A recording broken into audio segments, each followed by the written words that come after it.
Do you want to learn how to fix your own BMW? Are you just curious of what your mechanic is actually doing behind closed doors? Well, this video is for you. I have a 2000 BMW 325i and it needs a lot of work. I'm talking oil leaks, transmission leaks, coolant leaks, suspension issues, all kinds of stuff. And I'm going to be showing you guys the entire process from the inspection to the diagnosis to the repair. So sit back, relax, grab a cold drink, and let's get started. We got a coolant leak, a check engine light, a bad bulb, broken bumper, damaged hood, missing fender liner, exhaust rattle, just got a clunk in the rear end, drive shaft vibration. Now those are just complaints. We still need to inspect it. So let's get this thing up in the air, we'll get it inspected, we'll diagnose our other stuff, and then I'm gonna build out a quote. I'm gonna fix whatever my buddy Eric wants to fix, and I'm gonna show you guys the entire process. All right, valve cover looks dry. Oil filter housing looks good, but those water pipes down in there are looking pretty brown and sketchy. Belt's looking good. Our coolant leak is coming from this passenger side area, somewhere down underneath that lower radiator hose, I think. I like to check the bottom of the thermostat and the water pump with an inspection mirror like this, and both of them look dry. Brake fluid is testing at 2%. This K&N air filter could definitely use a cleaning. The microfilter, installed upside down though. It's supposed to go that way. Looks like our oil pan gasket leak came back. Both struts and sway bar links are intact. You can see some of the power steering work I did last time. That's a new suction hose and a new power steering pressure hose. But that oil pan gasket's leaking down onto it, so be a good idea we did the pan gasket this visit. You can see the pan gasket's a little bit more severe here towards the back. We got some oil collecting down here by the oil level sensor and the drain plug. We noted it last visit. I also did an engine clean on this car, so this is all fresh. Those engine mounts look pretty tired. We should replace those with the oil pan gasket and a new oil level sensor too to get rid of that yellow light. But there's no oil leakage on the driver's side of the block, which means our oil filter housing repair is holding tight and we have no leaks up there. The control arm bushings are nice and tight. Yeah, control arm bushings feel good. And we got a pretty juicy crack in the flex disc right there. The transmission mounts have a little bit of micro cracking to them. They are getting oil saturated from that oil pan though. And once we get the exhaust and the heat shield drop down, we'll be able to check on that center support bearing. I'm pretty sure that thing's due for replacement too. Now the clunk in the rear end really feels like a differential bushing. There's only really one small crack there though. I haven't seen too much evidence, so I'll try to throw a pry bar on it real quick. These bushings always go out, but it feels pretty good. Some micro cracks on this side. See those micro cracks in there? The front ones look okay too. Rear trailing arms look decent. We got a good leak at the rear left shock. Also, the rear shock mounts are separated big time. That could be the cause of our clunk. Same thing on the passenger side. All right, time for coolant leak diagnosis. Time to bust out our cooling system pressure tester. I cannot believe how much I use this thing on the channel. If you guys don't have a cooling system pressure tester and you need one, I'll put a link in the description for something off Amazon. Boy, that sure does sound like a radiator. I can hear it before I can see it. Let's just take this fan out to get a good look. It's nice and wet down here at the bottom, but still can't see the exact source. There's two little streams peeing out of the radiator right there. There we go. That's the money shot. Yeah, I think the front end went over a parking stop like Eric said, and it caught the radiator right there, bent it, and caused that leak. For the check engine light, we got System 2 Lean, Bank 1 and Bank 2, P0171 and 174. You know what that means. We gotta smoke it. Hey, Smokey! Now I believe I've replaced the entire breather on this car, so I doubt it's coming from the breather. I've done the dipstick drain tube, all the lines, the cyclonic oil separator. I believe the DISA valve was replaced once too. This little vacuum line right here is on its last leg, so we'll replace it, but it's not the cause of our faults. But I do see one tiny little wisp of smoke coming up from behind the DISA valve. Everything below the intake manifold looks really good. No sign of a leak so far. Well, we got no smoke showing on this thing except for that tiny little wisp that was coming out behind the DISA valve here, so we're gonna have to figure out another solution to our P0171 and 174 codes. One thing to think about though is we do have an aftermarket K&N filter, and it is possible that we have a dirty mass airflow sensor from oil from the filter fouling out the sensor. So it wouldn't be a bad idea to clean it and then reset the light and continue testing. Might as well smoke the exhaust too while we got the kit out, because if we have a leak upstream of our O2 sensors, that could throw things off as well. And then other things to consider could be bad O2 sensors or worn out O2 sensors. Could also be injectors. It could also be an old fuel filter. I don't know when that fuel filter was replaced, and I think I'd like to replace it this visit too. I went down there and took a look at the vacuum line going to the fuel filter, to the fuel pressure regulator, and that vacuum line was okay and there was no smoke. So I know it's getting vacuum. So now I'm just checking over the exhaust system, making sure I don't see any smoke anywhere. The flange is super crispy, but no smoke. Everything is looking nice and dry. Well, good news and also bad news, because I haven't found the problem yet, but good news is there's no major leaks in the exhaust or the intake. Let's see what's going on with this reverse light. All right, so I think we got to get underneath this trunk skin. I like to use these panel popper tools because these are little push rivets. We don't have to take all of them out, just a couple. There's your problem. No, bulb's broken. Hear it rattling? I got a spare bulb. Now it's not gonna stay because the clip is broken. So I'll ask Erik if he wants to do a new carrier. It works. We got reverse. So just a bad bulb, but the carrier is broken. The little clip broke off, so it's just kind of staying in place with that trunk skin. Now, before we get into the meat and potatoes of repairing this BMW, I got big news, guys. This video is sponsored by FCP Euro. Yes, FCP Euro. They have been my #1 parts supplier since starting this channel, and in fact, I have spent $6,682.93 just in the year 2024 alone on their website. Now, why do I buy all my parts from FCP Euro? Not only do they have the best selection of OE, OEM, and aftermarket parts, but they also have a lifetime replacement guarantee. Look at that. That means if you buy a center support bearing from FCP Euro and it goes out, you send it in, they send you in a new one. You buy a mass airflow sensor and it goes out, you send it in, they send you a new one. Your control arm bushings wear out, you send them in, they send you new ones. Their price point is the best in the business. They just got a new warehouse in Mesa, Arizona, so that means faster shipping times to all of us on the West Coast. And that means they have 2 warehouses now, one in Connecticut, one in Arizona. Awesome customer service is another reason why I choose FCP Euro. The last 2 times I called in, I've talked to Brandon, and he actually recognized my voice and my name.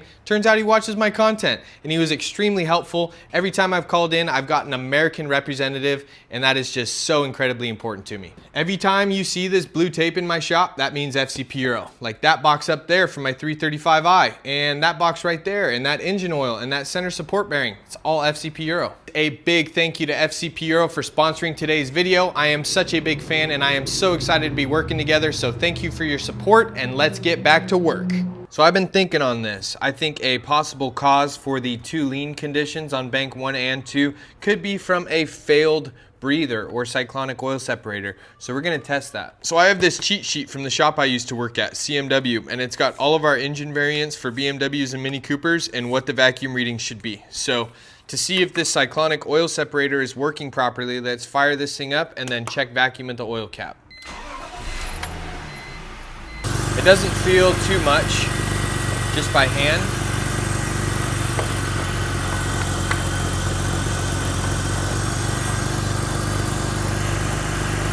We're pretty much right on the money. 16 millibar is what we're reading, and 16 millibar for the M54 variant, so we are within spec. Now I also talked to my buddy Mario this morning, and he says that these M54s do not like K&N air filters.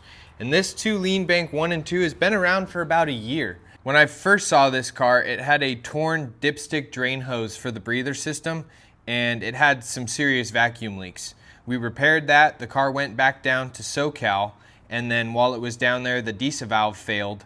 And up until now, the car has no vacuum leaks, but this 2 lean on bank 1 and 2 has been a consistent problem. And this air filter's been in there the entire time, so I think it would be a good idea to start with the air filter, start with the fuel filter, and just see if this filter is choking up this engine a little bit. I could swap it with the air filter out of my other M54 too and just kind of see how it runs, but I don't know if we'll be able to hear anything by ear. But I think getting rid of this aftermarket air filter would be a really good way to go. Put something OE in here, reset the faults, and then go from there. Now another thing I need to do is drop this exhaust so I can get a look at the center support bearing, see if it needs replacing. All right, this is where the job could go smooth or take a really bad turn. These are so rusty I couldn't even get a 14 mil on them. I have to use a 15. I think we got lucky because this exhaust was dropped down for the clutch job, and so they broke these loose before. Ooh, awesome. That was loose. Good job, shop that did the clutch. Together, put my money in my hand. Ever since I can remember, I've been popping my collar.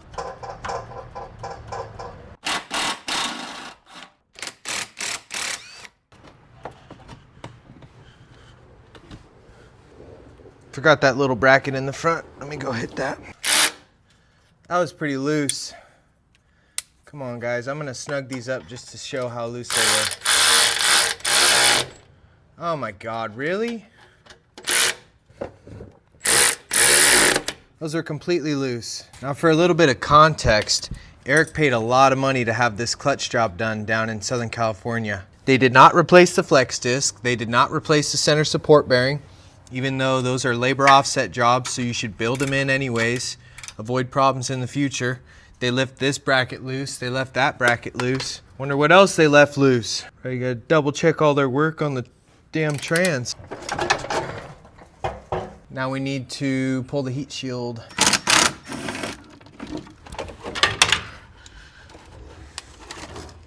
So here's the center support bearing. It basically connects the front half of the drive shaft to the rear half. And you have the flex disc that takes the power out of the output shaft on the transmission, goes through the flex disc, then it comes here into the drive shaft. This center support bearing mounts up into the unibody. And then this bushing, this rubber bushing, basically keeps that drive shaft centered, and there's a bearing inside of it so that drive shaft can spin smoothly. A lot of times these tear, and then you get really bad drive shaft vibration, so you get a heavy clunk underneath the car. I thought this was going to be worse than it was, but it's actually pretty solid. I'm definitely going to go through and double check everything that these guys did though. Check the torque on these E-Torx bolts. Check the torque on this center support bearing. This flex disc here, they installed it correctly, which is good, but it still needs replacing. I just don't trust any of the work they did because I'm already finding reasons not to trust it. So here's my inspection findings for Erik's car. I use a number 1 for top priority, a number 2 for second priority, and a number 3 for preventative maintenance, back burner, keep your eye on it type stuff. Number 1, coolant leak caused by a damaged radiator. 2 pinholes in the bottom are spraying coolant under pressure. Looks to have been caused by the front end catching like you said. The radiator looks tweaked and bowed out in the center. Recommend replacing the radiator, expansion tank, cap, upper and lower radiator hose, plus new coolant. Oil pan gasket is leaking onto our new power steering hoses, transmission mounts, and other components since our last engine clean. Recommend replacing oil pan gasket with new oil level sensor to fix the yellow oil light on startup. Also recommend replacing both engine mounts while the subframe is down. Both rear shock mounts are fully separated. Driver's side shock is also leaking. Was documented last visit. I recommend replacing this visit as it could be the cause of our clunk in the rear end. I checked the differential bushing, which is the usual culprit, and it is not cracked enough for a confident diagnosis. Only micro cracks were found. Recommend replacement of both rear shocks plus shock mounts. Check engine light is currently on and showing 2 codes, P0171 and 174, which are related to the system running too lean on bank 1 and 2. I smoke tested the engine and found no signs of any vacuum leaks. I smoke tested the exhaust and found no leaks upstream of the oxygen sensors that would cause the code. Other probable causes, leaking injectors, oxygen sensors that are old and tired, or a dirty and worn fuel filter. I recommend replacing the fuel filter as preventative maintenance, clearing faults, and seeing if they return. I also recommend replacing the air filter with a stock OE replacement. After talking to another BMW mechanic friend of mine, he says that the M54 does not like K&N filters, so it would be an easy place to start. It would also make sense being that this code has been around for over a year now. I also checked the crankcase vacuum at the oil cap with engine running. Vacuum measurements is within spec, ruling out a failed cyclonic oil separator. Flex disc is cracked in a few locations, was noted last visit. After pulling the exhaust and heat shields for the drive shaft, the center support bearing looks to be okay. However, I did feel the vibration on deceleration during the road test. There are no available drive shaft shops in the area that offer balancing or rebuilding. I found a few that will sell a drive shaft and ship it for $600+. I recommend replacing the flex disc and retesting. This would be the cheapest and the most cost-efficient way to test. New drive shafts do not come with a flex disc, so even if the issue persists, I will apply a discount on labor for the full replacement of the drive shaft if we go that route. Also, the transmission mounts are oil saturated from the pan gasket and they are showing micro cracks. I'd like to replace them as well while we have access. It will be at no additional cost on labor. The reverse light was burnt out. I replaced it with a known good bulb and reverse lights are working properly. The carrier that holds the bulb and the wiring isn't latched to the taillight housing. The clip is broken. It should be okay for now. The trunk lid skin is keeping it relatively in place. We'll quote for replacement. There's a rattle coming from the rear of the exhaust near the tips. We'll diagnose and repair while the exhaust system is removed for the drive shaft. Overall, I'd like to get the car mechanically sound before we jump into overhauling the front end and focusing on cosmetics. Erik wanted me to replace and refinish the bumper as well as get the hood repainted and repaired as well this visit. But I'd like to have the car back on the road and driving while we compile the parts necessary for the front bumper replacement and the fender wells. Then I followed this up with a quote from my QuickBook account and I will go over that with you guys now. So here is the estimate. This is the radiator replacement with the expansion tank, cap, upper and lower hose plus coolant. This is cost on parts, by the way. I'm not charging Erik any markup on parts and I'm charging him $75 an hour per hour of labor. So about $350 for parts for the radiator and then hour and a half for labor. Oil pan gasket, mounts, trans mounts, oil level sensor, oil and filter is $335 cost, and I'm charging 5 hours of labor at $75. $194 on rear shocks plus the mounts, and we have 2 hours of labor for that job. Flex disc replacement, $85 for the part, and we're gonna do 2 hours of labor on that because I'm gonna end up dropping the exhaust heat shield and doing the trans mounts while I'm in there. Fuel filter replacement, that is $73 for the fuel filter. I'm charging half an hour of labor. Air filter replacement, just cost on parts, and then an hour of labor for the engine clean and degrease. I'm gonna get underneath that thing and fully pressure wash it. We have cost on parts for the taillight bulb carriers. That is $32, and I'm charging a quarter of an hour at $75, so about $18 in labor, and in total we are looking at $2,080.26 for the entire quote. So Erik, being the awesome dude that he is, he says, I think that's a great plan. Let's get the car mechanically sound, then we'll focus on the cosmetic stuff. So he said, go ahead, I approve the entire lump sum. Let's get the $1,000 worth of parts coming. Let's get started.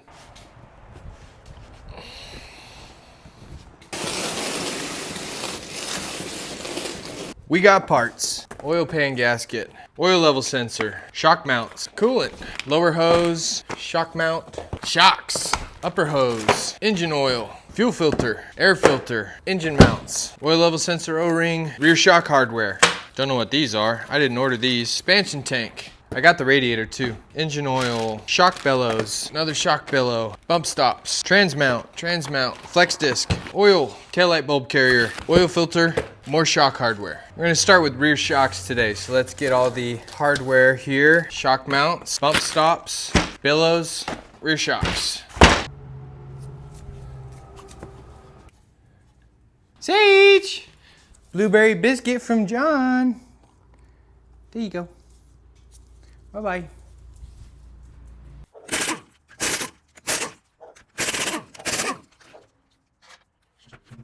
All right, we need to get into the trunk to get access to the shock mounts. So they should be up here. So let's start with just like battery tray. And then maybe we'll take this stuff out too. All right, so we got to kind of peel this side trunk skirt out and just kind of fold this down and out of the way. There you go. Wow, this thing is blown out. So there's two 13mm nuts up here on top of these studs for the shock mount. You pull those, and once you pull the bottom bolt, you can drop the shock out. All right, shocks are disconnected up top. Now we go down below. Now we pull the lower bolt for the shock.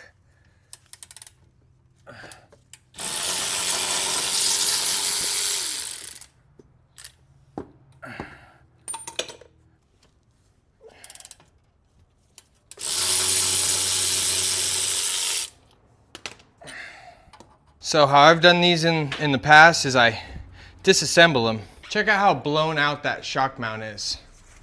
I mean, They are super blown out. I really hope this fixes the clunk. Is I disassemble them as I reassemble the new ones. Because there's some washers and stuff, like these big ones, that you need to reuse unless you buy new. All the parts need to be installed in the correct order. We got our new sack shock here. Remove this nut. That's an impact. So this nut runs down, right, and it's all rusted on, and this nut is attached to here. So if you can get a good hold on that to knock this nut off, these ones are going in the trash, so it doesn't matter if we put a pair of pliers on there.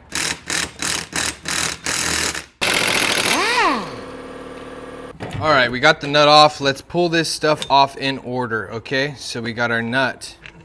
Then we had this washer where the nut goes on top.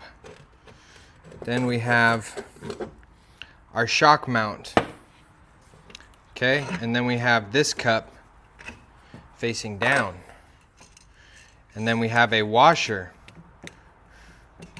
that goes underneath that cup. Then we have our bump stop.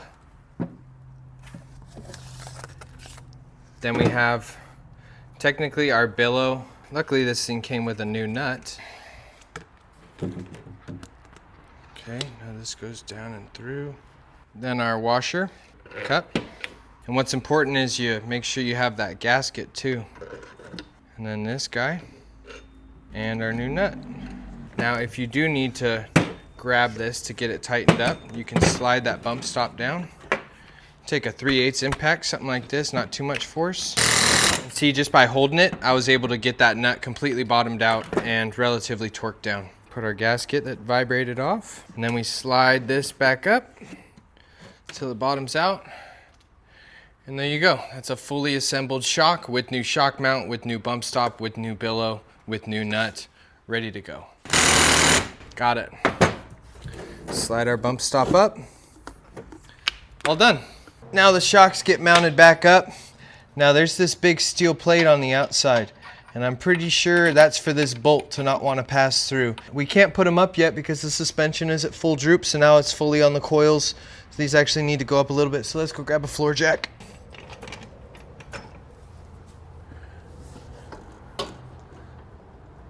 Until we get that lined up. Pretty good.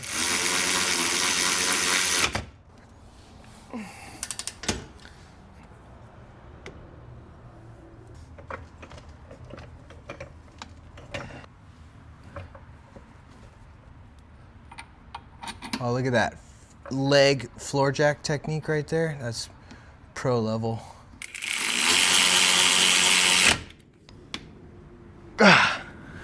Boom, baby. Rear shocks are done. I'm gonna take Sagey Girl swimming at the river. I'm gonna meet up with my buddy for dinner. We're gonna go hit some balls at the range. I'll see you guys in the morning. All right, tide's a little too high for me, but you can go. Ready? Free!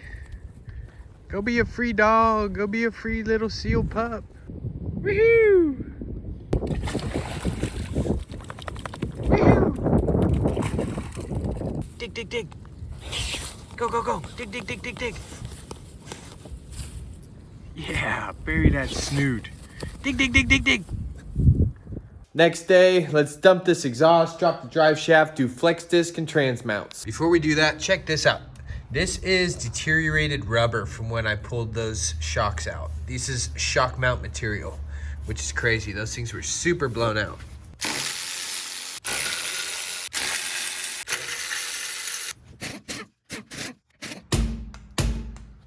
This thing's got some play in it. There's a lot of play in this lower ball joint. There we go. But that control arm is stationary. It's moving a little bit inside the control arm bushing, but it's supposed to.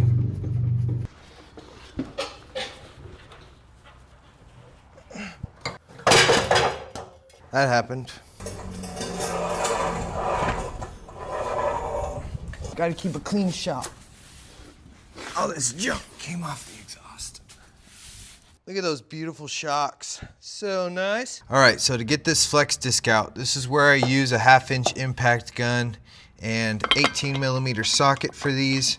And what you need to do is you need an 18mm wrench, and I like to come back here between the cross member and the transmission, and I throw my wrench on there. You got nuts on the back and bolts on the front, and we need to take out all 6. impact gun.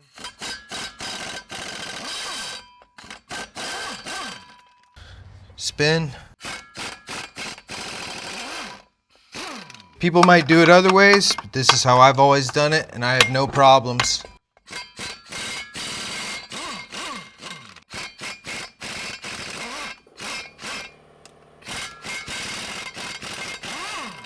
Oh, Erik's calling. BRB. I'm back. Erik called me. I sent him a text message with that video of that front ball joint on the control arm, and he wants to knock them out, so I got a set of control arms coming with some new bushings and some new ball joints. Erik's on duty today. He's flying the tanker on some local fires we have here up in Northern California. It is a big wildfire year this year in California. We are double the average acreage right now, 350,000 acres. I hope he has a safe fire season. I miss fighting fire a lot.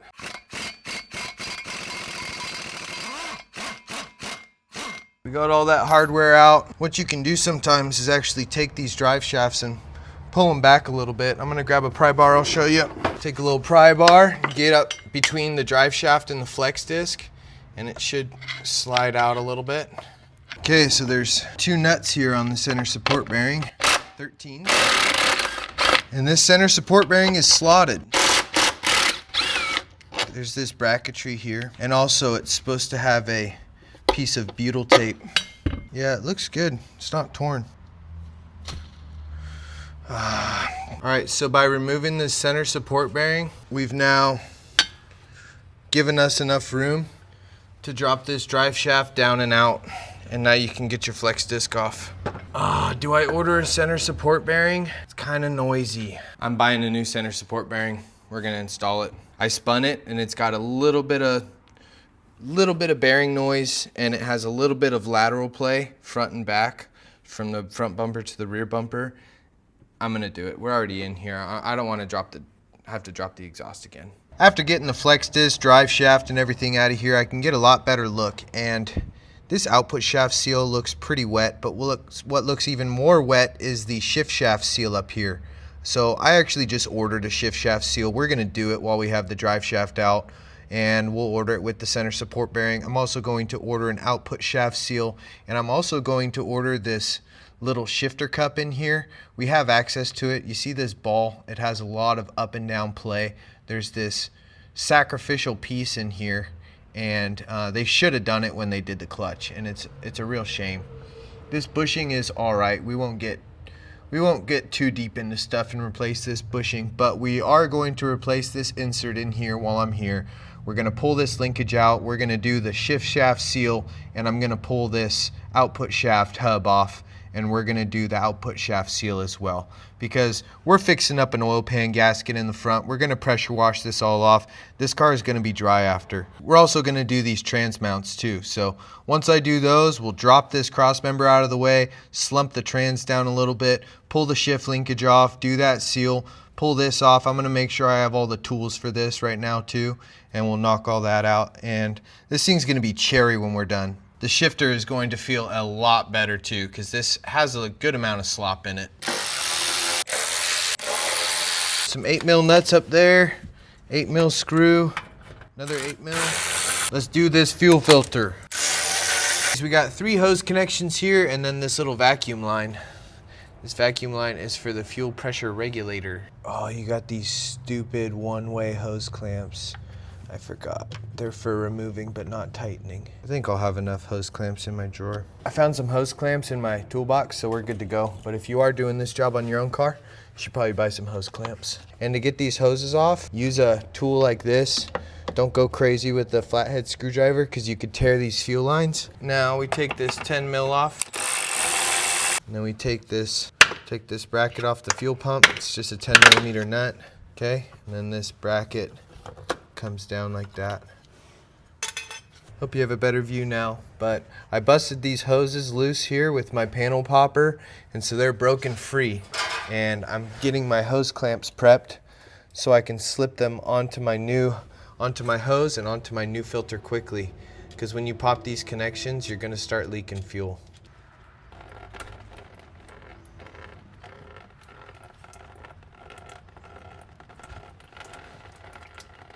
Good thing I checked. I mixed these two hoses up. That's why it didn't fit right.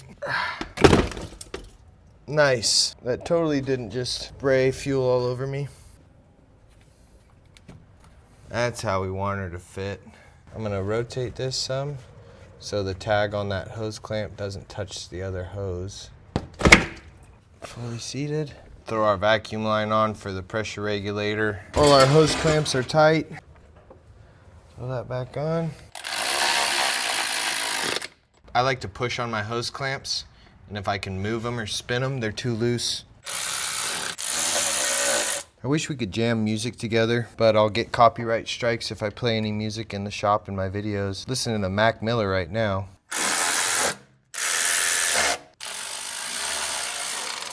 Fuel filter, done. Let's knock out this radiator. This E46 has a drain there on the bottom of the expansion tank.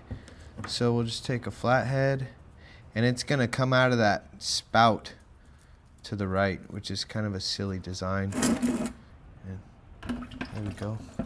And I'm just gonna let that squirt against the fender well and make a mess like that, and just let that drain slow. Also, what we can do is pull the expansion tank cap to let it breathe and drain a little faster. But I wanna keep it slow and controlled. That way I don't get coolant all over my concrete. I like to take off this little piece here, get better access to the hoses. Take a pocket screwdriver, the most valuable tool. Pop these hose connections up. And then you can take a flathead screwdriver like this, or a pry bar works even better, and just lightly lever off of the expansion tank to break that one loose. Lightly lever off of this core support type deal.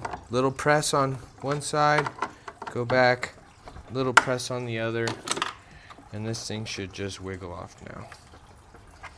Sometimes you can just wiggle them out too. Now I left the hardware out of this fan so it would just come out easy. Same story with the other connection on this upper radiator hose. Pop the clip out, take a screwdriver, lever off of this Vanos bolt, wiggle it up and down. All right, she's done draining. We got a majority out of here. Now we're gonna close this up. Before we go back up, there's a little sensor right here, which is for the floats, your coolant level sensor. And there's a little clip right here on the bottom of the expansion tank. Unlock that, disconnect that. Stick a pocket screwdriver in this clip. Pop that one up and out. Little screwdriver leverage down there. Disconnect that one. All right, so to get the expansion tank out, what I like to do is put the cap back on, take the pry bar, core support, lever off the core support under the lid. Usually come out easier. There we go. But yeah, there's one more heater hose down there I forgot to disconnect too. One more heater hose down there. Pop that clip out. Lever that sucker off. There's your expansion tank. See, it didn't disconnect like it should have. This should have disconnected here, but because it's a manual trans and it doesn't have the trans cooler down here, it just came out that way, but that's okay. Same thing down here for the lower radiator hose. Pop the connector off, little pick tool, pop that clip up. Make sure you got a drain pan handy because these lowers usually leak. And let's just take this lower out completely because we're replacing upper and lower. Trying to make it work out since I need more rep. One on this corner. This one here is held in by the cooling fan. It has a really long torque, so it goes through the cooling fan, through the radiator, into there.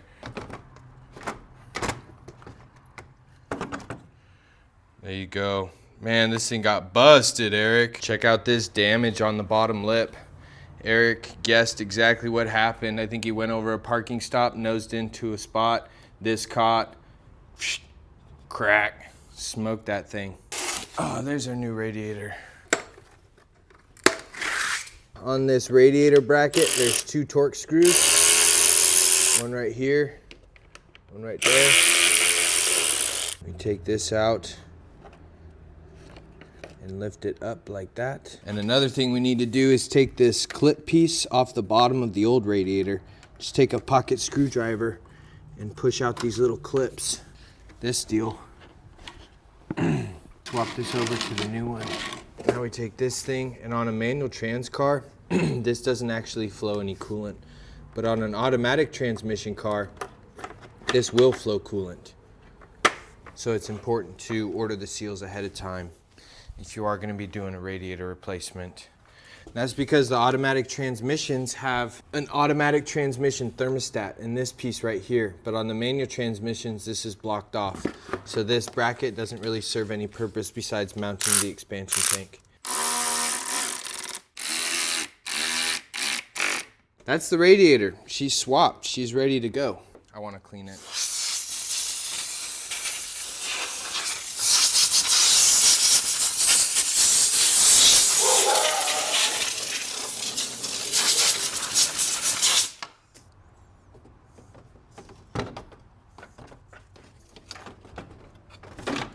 So you just got to get it lined up. There's some little tabs. This is the tab that you need to get into this little slotted bracket here on this side. There's a little bump stop pad down here that you get the radiator seated on. Same on this side. This little tab needs to go into that click. And then the radiator sits on this little ledge right here, which we're bottomed out on. Now we throw that Torx back in the corner. New expansion tank. All right, we need to disconnect this old piece off this old expansion tank, just levering it out of place. Expansion tank comes with new O-rings in here.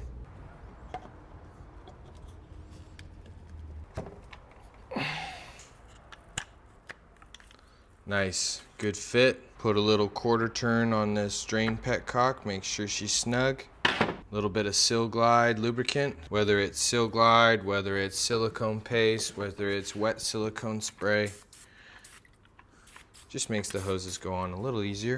Okay, now for this expansion tank, it's got this hook on the back and it's got these hooks.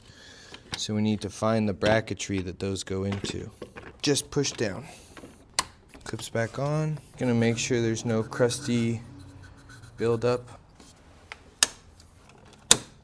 All right, now I'm dropping in the lower and I'm taking this little temp sensor that we pulled out of the old one. Let's drop this back down and hope for the best. I've never put pressure into a cooling system without water or coolant in it, but let's try it. Maybe it'll work.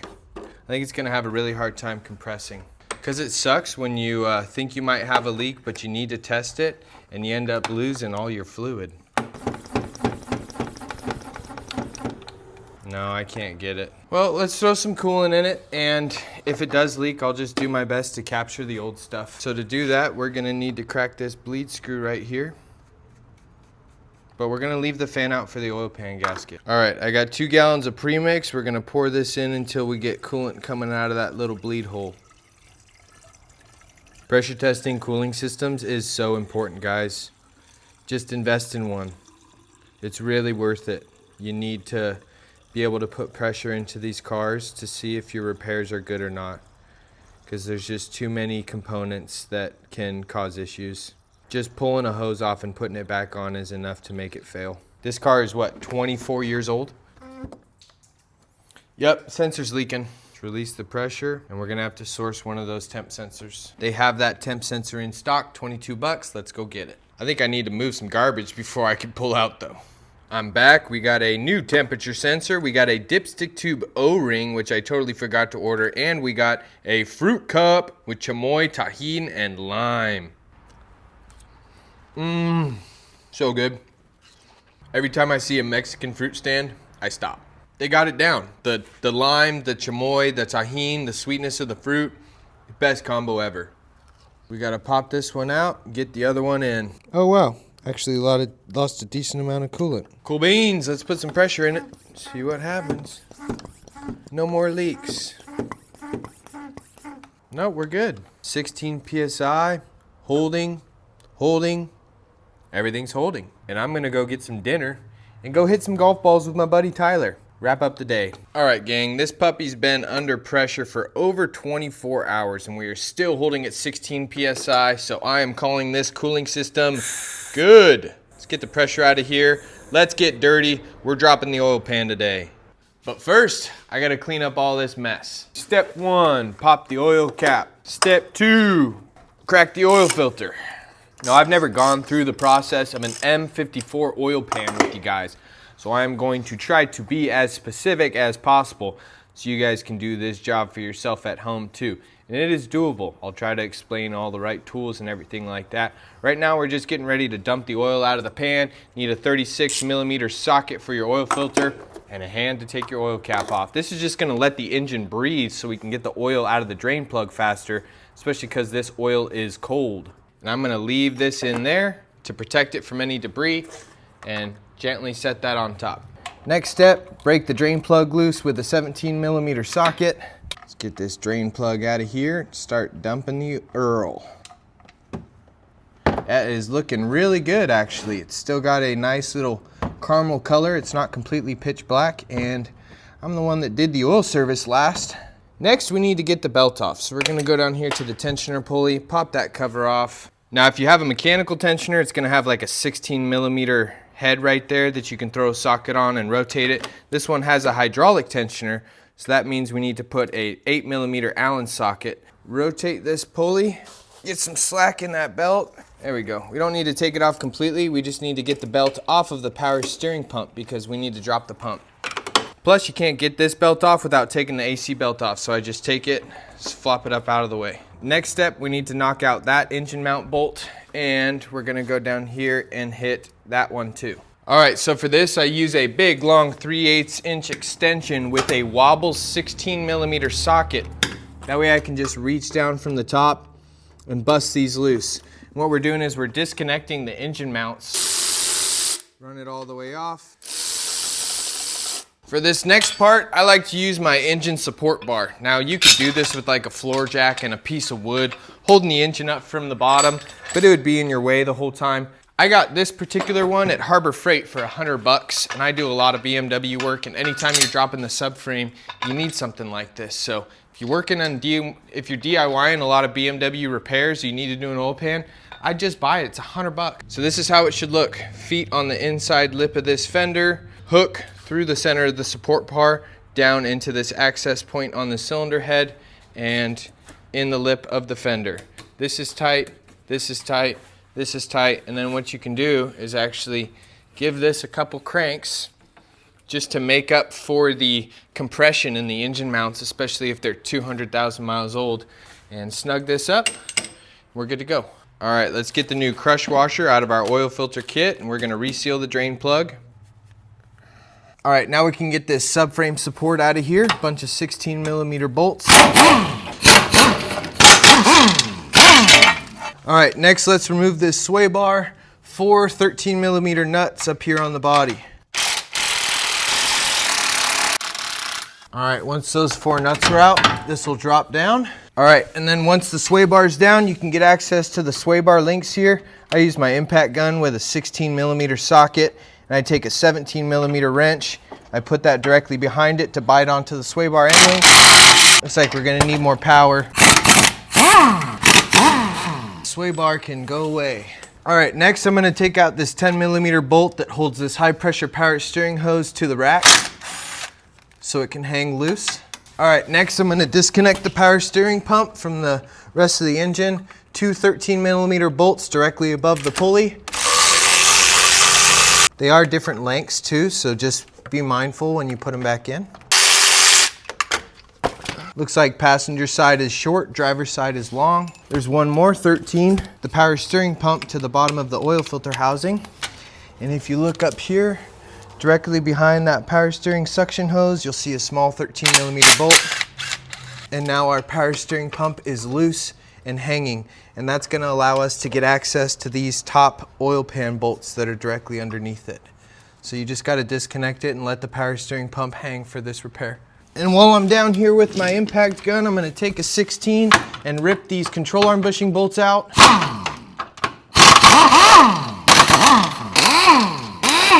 And by removing these, what we're doing is we're allowing the subframe to droop a lot lower. If we were to leave these bolts up in the control arm bushings, the subframe won't drop nearly as far. But with these disconnected, you get a lot more droop, and you can really move this thing around and get it out of your way while you're working on the pan. All right, and our next step is gonna be taking that E-Torx bolt out of that steering column, and this is gonna disconnect the rack and pinion from the steering wheel up inside the car. I missed recording, but I ripped out that E10 socket, lifted up this steering column. Now you can see some silver It's loose. Once we drop this subframe, it'll fall right out. So we're disconnected enough. Oh, and by the way, if your steering column isn't lined up when you're pulling that E10 out, take your keys, stick it into the ignition. You don't even have to turn it on. All you have to do is put it into the ignition and it will unlock the steering column. Now we're gonna rip out the 4 18mm bolts that hold up the subframe, but we're not gonna do all 4. We're only gonna do 3 right now. So take a floor jack, put it up till you make contact with the subframe. Now we can take our 4th bolt out without the subframe dropping on us. Now when you drop this, you need to just go slow, take your time, okay, and give it a little wiggle, make sure it's broken loose. And one thing that's gonna hang you up is this steering column bolt.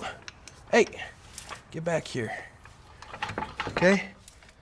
You just wanna make sure that's disconnected like that. And now we'll just go slow. The engine mount stud is stuck inside the bracket. Passenger side's hanging, but the driver's side's not. So let's put this floor jack up a little bit. There we go. Now we're disconnected. Okay. Let's keep going down, keep going. And eventually, this subframe is sort of just going to hang on the struts. And the floor jack is completely down, and the subframe just swings, moves back and forth, left and right. And that's why you want to disconnect these control arms. And this is what things look like with the subframe dropped. We got our loose hanging power steering pump. We got really good access to these bolts on the passenger side. We got really good access to the bolts on the driver's side. And we got lots of room to be able to drop it down and get it out. Come with me, let us go to the back. So this oil pan is primarily held up with a lot of these 10mm bolts, right? All along the sides and everything. Well, it also sandwiches to the bell housing back here with 3, I think they are E8s. So yes, the bell housing does mate to the oil pan with 1, 2, 3 E10 bolts. So let's start by taking those out. And while we're here, let's disconnect this oil level sensor. There's also a little clip right here that holds the wiring loom for the oil level sensor. Just look down the side and make sure that's all disconnected. If you have an automatic transmission, it's going to have 2 automatic transcooler lines that run right here that are held in with like 10mm bolts in the brackets or like 13s. And you want to disconnect that and make sure that your automatic transcooler lines are completely separated from the pan so they don't prevent you from pulling it down. So another thing we need to do is disconnect this dipstick tube O-ring. It comes down here, dumps back into the pan, and there's an O-ring inside of here. Also, the drain back hose for the cyclonic oil separator, or the breather, connects down onto here, and that's how oil drains back down into the pan. Well, right up here on the engine mount bracket, there's a 13mm bolt right here, and that's what holds the dipstick tube bracket to the engine mount. In order for us to get this dipstick tube out of the oil pan once we drop it, we need to have that loosened up. You can try to drop it with this stationary, but it's gonna fight you a lot. So I just recommend taking that 13mm out. All right, get that out. And now we have the dipstick tube nice and loose. We can just pull it up a little bit and unseat it, and we'll deal with it later. No way. I'm sorry guys, I forgot to press record before I took all the oil pan bolts out. There's really nothing that you need to know about this part. You just need to take out all the bolts. You can see there are 4 longer oil pan bolts that look like this, varying sizes, and they run through these holes on the back here by the bell housing and go into the pan. You need to make sure that you get those as well. And really it was just like 5 minutes of me going like this. Ring, drop the bolt, ring, drop the bolt. And you end up with a big bin of bolts like this. Now there's only one more bolt that I have in here, so let's pull this and get this pan out of here.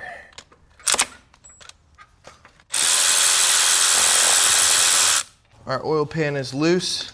All of our bolts are out. Now our pan can come down.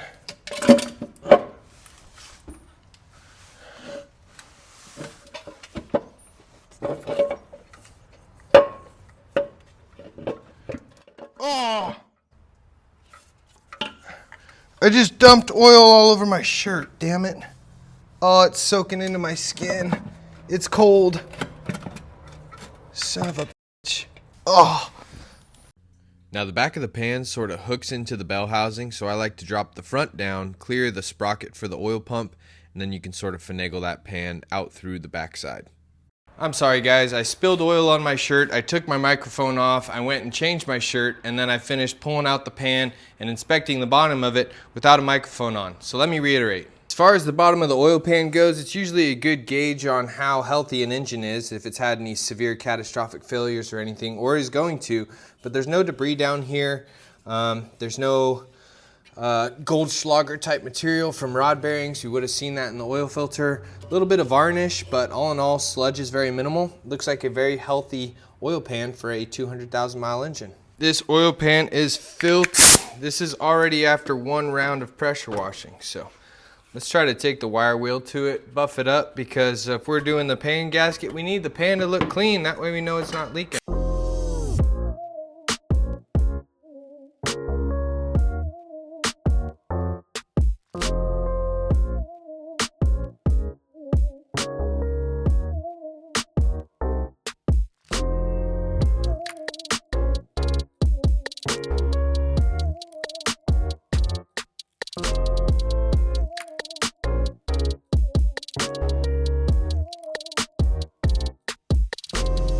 Sprayed some Amsoil degreaser on here. Just trying to give it one last polish.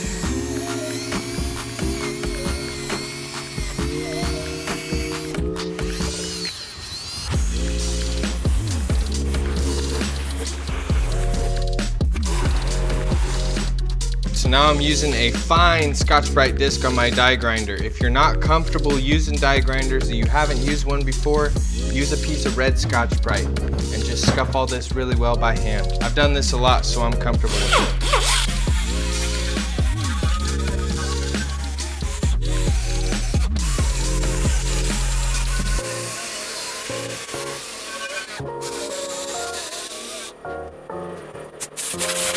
Now I like to clean out this dipstick tube O-ring spot with a plastic brush. Just throw it in there. This is the dipstick tube O-ring that was in there when I was pressure washing it. So look in there and make sure that the O-ring is out. Pull it out, see if it's still stuck on the dipstick tube or if it's in here. All right, now we gotta go clean the block. My least favorite part. There's no hack for this part, it just sucks. Take a piece of red Scotch-Brite and just scrub it. Make sure you get behind the crank pulley.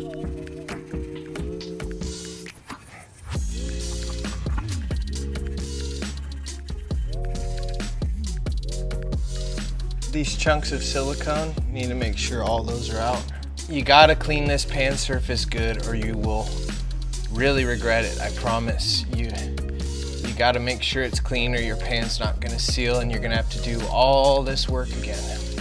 I'm all out of brake cleaner, so I'm using some pickled asparagus juice. No, I'm just kidding. This is isopropyl alcohol, like 90% isopropyl alcohol. It's just rubbing alcohol. Just trying to use some sort of solvent to get any grease and oils off of this mating surface before the pan goes back up. If I had a can of brake cleaner, I'd use it, but I'm just all out, that's all. Check the pickup for any debris. Wipe out the bell housing a little bit. Make sure there's no residual oil in there that's gonna look like a leak. All right, let's get our dipstick tube O-ring back on, and I pre-lubed this with some Sil Glide. Okay, now we prep up the oil pan gasket surface. Again, I don't have brake cleaner, so I'm just using some isopropyl alcohol, some rubbing alcohol, get all the oils off. All right, now that it's dry to the touch, we're using some L-Ring Curel T2 gasket maker, and I'm just gonna run a thin glob across. Some people don't use gasket maker, and that's okay. I don't really like silicone gasket makers, but I've always really liked this L-Ring Curel T2 gasket maker. I like to use it on all my oil pans. And then we're just gonna take our finger. I think I used a little bit too much, but that's okay. And I'm just gonna rub this and get a nice flat coat. What's nice too is this sets up a little tacky, and so it'll keep your oil pan gasket in place. Take our gasket, line that up, give it a little press. Now before we can put this in, I forgot I gotta clean up all this oil saturated hardware because I cannot put these oily bolts back in. They don't need to They don't need cleaning on the bench grinder, but let's just pour some rubbing alcohol into here and just rub one out. That's why that bolt came out funny, because someone loaded it up with silicone. One thing I will do though is I got this cool little Has-It thread cleaner, and let's get this sized up appropriately. Chase all these out.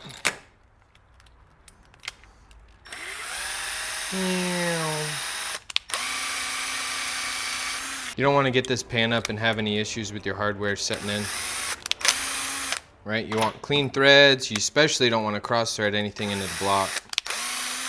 Time to put the pan back in. I'm doing one last thing. I'm taking a little bit of Curl T and I'm putting a little touch right here where the timing cover meets the block. Just a little extra glob in case that timing cover's leaking. And I'm going to do the same thing in the back where the rear main cover type plate meets the block as well.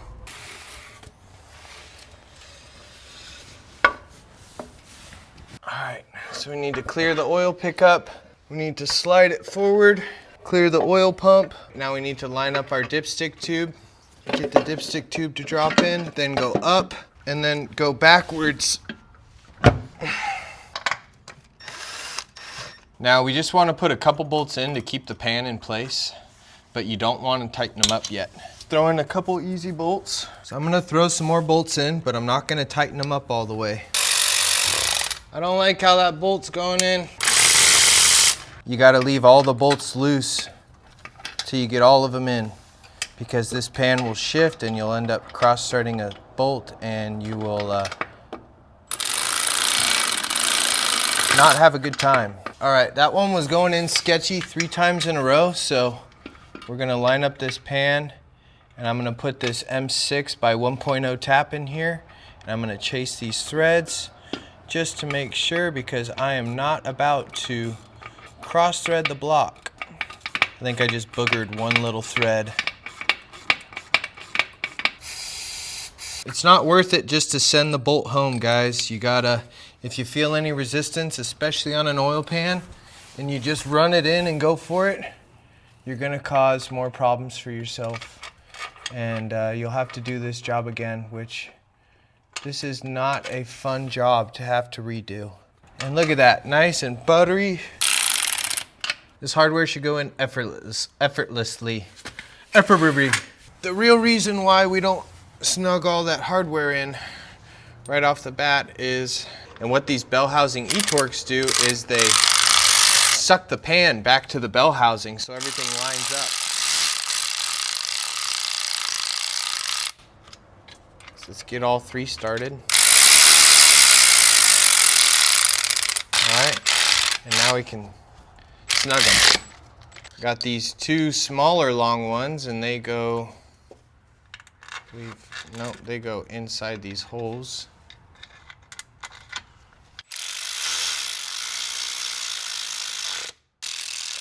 All right, that's all the hardware. Now we need to torque this to spec. So we're gonna torque these M6 bolts to 10 Newton meters, and anything that's larger than that, we're gonna do 12, which would be like the e-torques in the back, I think. You guys can correct me if I'm wrong, but 10 Newton meters on everything is totally good. You know what nightmare fuel is made of though? When you're going to torque these up and it just keeps going and it just keeps spinning right. I need a 1/4 inch torque wrench, because this 3/8 is pretty clunky in here. It's gonna suck, but ideally you should work from the inside out and go equal and opposite when you're torquing.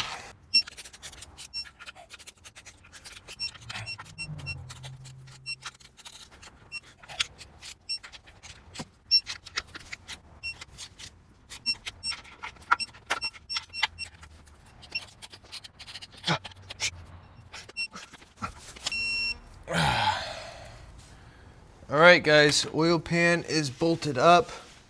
Another thing we need to do is we need to get this dipstick tube O-ring fully seated. So reach up, grab it, and push it down like that, and you should be able to feel the hole on the engine mount bracket for the 13mm bolt. If the bracket does not line up with those threads, you are not fully seated and you need to reseat your dipstick tube. Clean and throw our new oil level sensor up. Now you see this little stuff right here? That's called cosmoline, and that's what BMW puts on the undercarriage from the factory to prevent rust. So it's not like grease and grime. And I doubt it's going to be on the gasket surface, right? Because the stuff was installed before the cosmoline was sprayed. And so as long as your gasket surface is clean, you're good. Now I was just going to snug these up by hand, but they look like an M6 stud and nut, so let's just throw 10 Newton meters on them. When these oil level sensors go bad, they show a yellow oil light on the dash when you start the car up. And it's just like the computer telling you, hey, the sensor needs replacing. And before we move on from here, let's throw this 13 back into the dipstick tube bracket. See if we can get this power steering pump back up now and out of the way. Hi, sweetheart. Hello. How are you? All right, and then that little shorty 13 goes in the bottom. All right, let's get this belt put back on. I always like to challenge myself and see if I can remember the belt routing correctly. Put our little cover back on.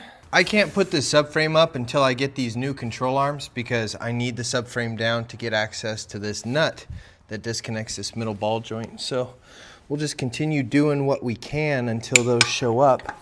One of those things is slapping in these new engine mounts.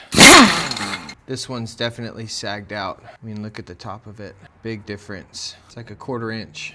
There's a little detent right here that sets into the subframe. So you can only put them in the right way. Good and tight. And then this heat shield has this little notch on it, right? And once you lay it on top, it will only go down into one position, and that's the correct position. All right, well, I'm sort of in a holding pattern while I wait for the center support bearing, the output shaft seal, the shift shaft seal, as well as the control arms for the front, because I need to do those before I put the subframe up. So let's knock out this rear taillight carrier, and then I'm gonna go get cleaned up and go hit some balls at the driving range. Yeah, it's a good thing we're replacing this because it's just flopping there. This one has 2 bulbs, the other one does not. I don't think it's gonna cause any issues. All right, now she's actually properly locked in. What happened was this clip inside the carrier had snapped off. We got more parts. Center support bearing, melee control arm bushings, control arm, control arm. Rest of the stuff is showing up tomorrow, but let's get these beautiful control arms installed. It's gonna make such a big difference on this car.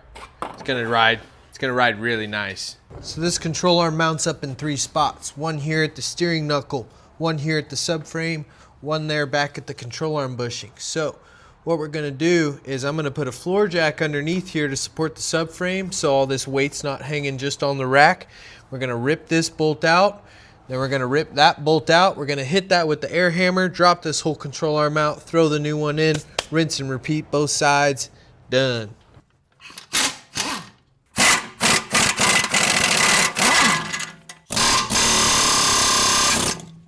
Oh, I just smashed my thumb so hard. I'm so stupid. I pulled the tie rod.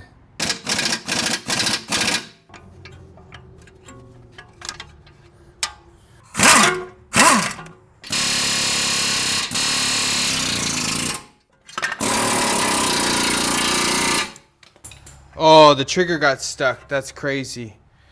Good thing I disconnected the airline quick.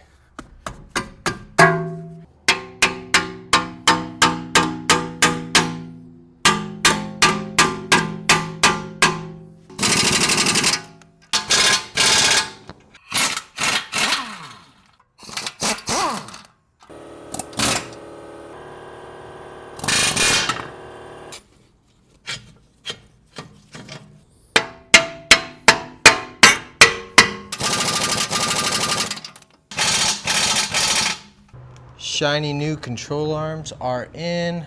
All of our hardware is tight. Engine mounts are good to go. Now we got to put this subframe back up. I haven't put the bushings on the control arms yet, but I'm going to do that once the subframe is up. Just get a floor jack under here. You might need a block of wood depending on how high your car is up on jack stands. This subframe can move a lot, So don't be afraid to wiggle it around and get it to where you need it to go. Give it another couple pumps and then go back to the steering column and wiggle it till it becomes fully seated. Mine's fully seated now, so the only other things I need to worry about are the studs on the engine mounts lining up with the brackets and the mounting points for the subframe, which I missed both of my engine mounts, so I need to come back down.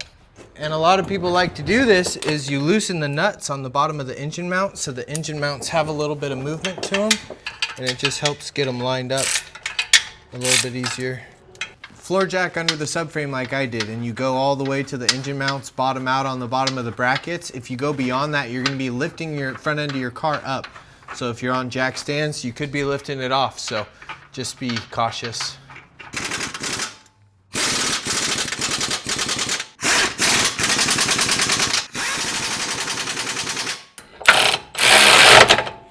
Now we put our bolt back in the steering column. Yeah.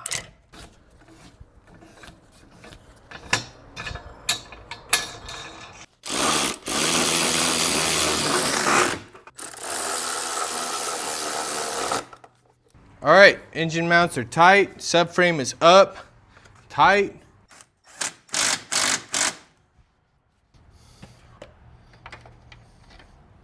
To install these control arm bushings, a little bit of glass cleaner on the control arm. Figure out what side you need. I take a big rubber mallet. All right, I'm gonna mess up your camera angle for a little bit, but I need to. Need more power. Yeah, the Lemforders fit way better. I'm sure these will last longer, but they would not be easy to install for a beginner.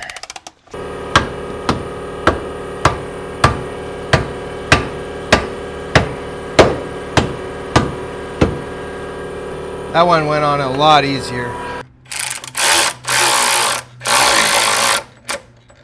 Control arms and bushings are in. Front end's pretty buttoned up. We got more parts, so now it's time to tear into the drive shaft and the transmission. We got a little pack of butyl tape. We also have a little seal here. That is a little shift shaft seal.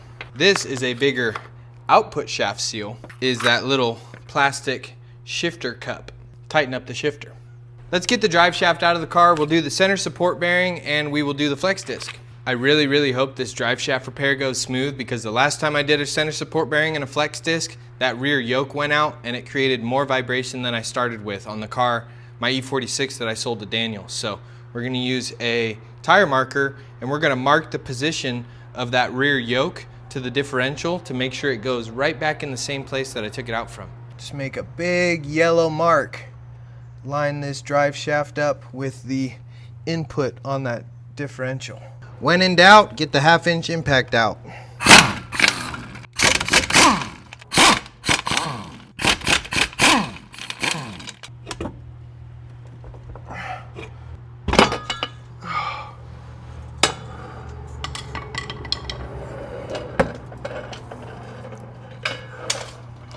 All right, so here's our drive shaft. This is the end that mounts to the flex disc.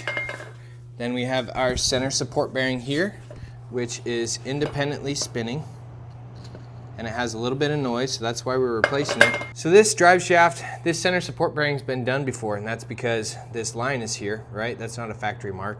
And also there's no butyl tape. They never installed butyl tape.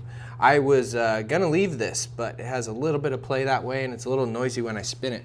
Now this drive shaft back here, this yoke, this U-joint is different than the other E46 drive shaft I did that had that BMW CV joint type yoke, and this one's just a regular universal joint.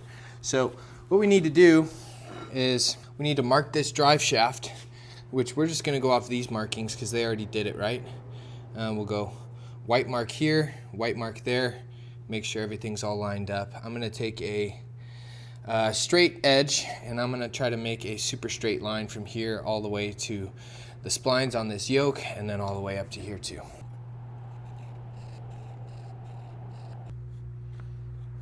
Now the challenge is we need to hold this drive shaft from rolling.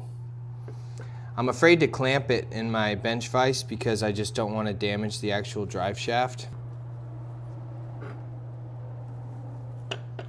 Nice, didn't take much force.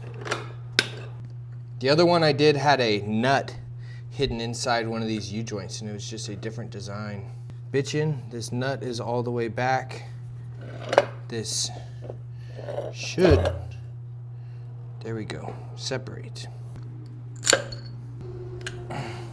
There's a snap ring. And now this center support bearing should be able to pull off. I got this puller set that almost killed me when I was doing the torsion bars on my truck.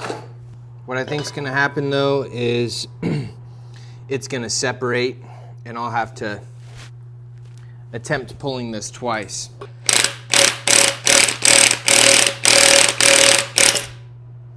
Hey, that worked beautifully. If you guys are gonna do this, get a cheap puller set from Harbor Freight and do it like this. Hey, second time's the charm. New center support bearing, I'm putting just the smallest little touch of silicone spray on there. I have the drive shaft in my bench vise now. I squeezed the outside of this U-joint and not the shaft of the drive shaft so I can keep this center support bearing steady, and also so I don't damage and move the drive shaft out of round anymore. So I'm going to continue with what I'm doing. Just try to drive this punch down on the inside of this bearing race. Just keep getting it down. I got a pretty decent assortment of punches here for my grandpa. Old Craftsman. This one, old Craftsman when they're still made in the US. And they're still good. And we're just gonna try to drive this puppy down.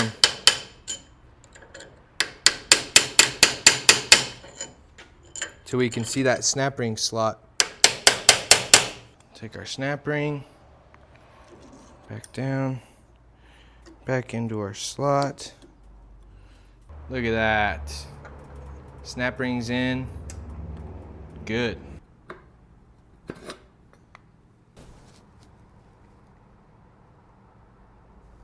Now our flex disc, again, remember I said these arrows go towards the bracket. So these arrows are gonna go towards that bracket on the output for the drive shaft, and this one is gonna go to the output on the transmission.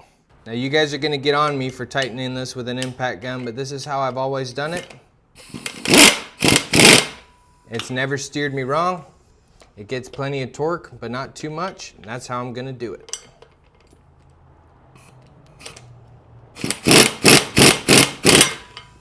Drive shaft is done. Time to get underneath the car, start resealing this transmission. I hope it goes smooth. Sorry guys, I forgot to record, but I took that shift lever out. It's got two little clips on each end. One goes into the bottom of the shifter, the other goes back into the shift lever for the transmission. So I pulled that out and I got that free. Then I came inside the car, I pulled the shift lever off, and then I pulled this boot out. And then I pulled this insert, this foam insert out, and then there's this rubber boot here that seals down into the trans tunnel, and I was able to get access to this cup, and that plastic ring goes right around the outside. So now I got to figure out how to get that apart. Yeah, I think I was mistaken. I thought I needed to tackle this bushing from the top, but I think I tackle it from the bottom. Let's knock out these trans mounts and sag this trans. You should be able to pull this trans cross member and not have the transmission fall on you, because it's going to be supported by the engine mounts up front. But when you do pull the cross member, it droops it down just enough to where you can conveniently work on everything, including this little tang up here. Got that out. We pull that, so this slides in and then clips down. So now that we have that out, this is loose.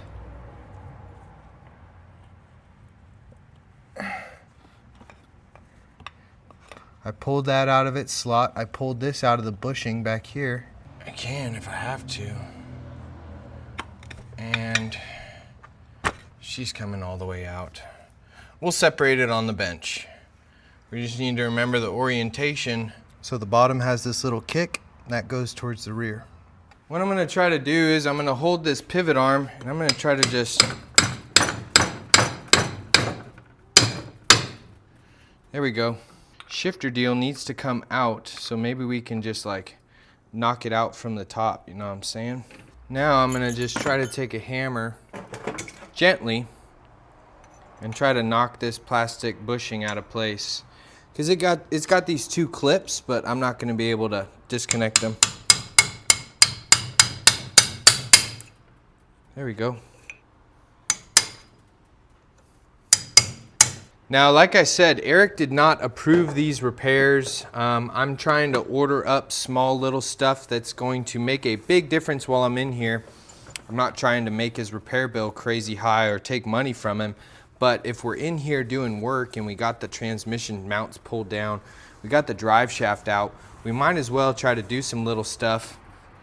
It's gonna make the car a lot more comfortable. You know, it's gonna be driving way better once we renew this shifter bushing. It makes a world of difference. It takes all that slop out of the shifter, which is just so nice. So this new shifter bushing, it has a little lip there and a little lip there, and it locks in right there and it locks in right there. So we're gonna orient it like that and we're gonna tap this into place. I put some silicone grease on it just so it'll slide in a little easier. And now I'm just taking my 27mm socket because it had a good outside diameter, and I'm gonna line that up on here, give it a little tap.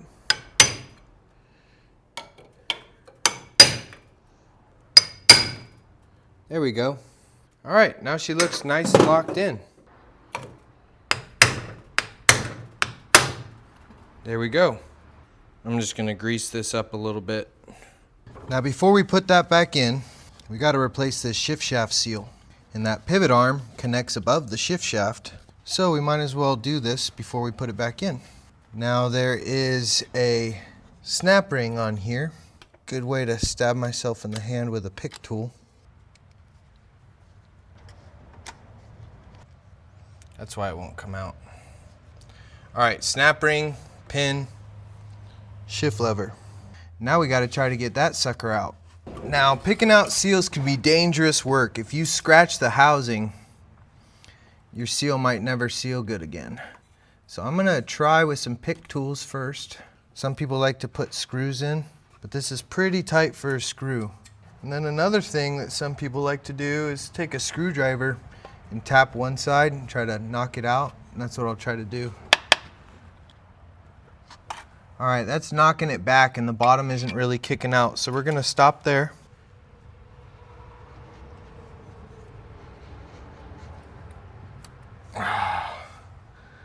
There we go, baby. Shift shaft seal is out and we did not break to the outside and scratch any of the housing. Now I got my new seal. I lubed it up inside and out with some Seal Glide.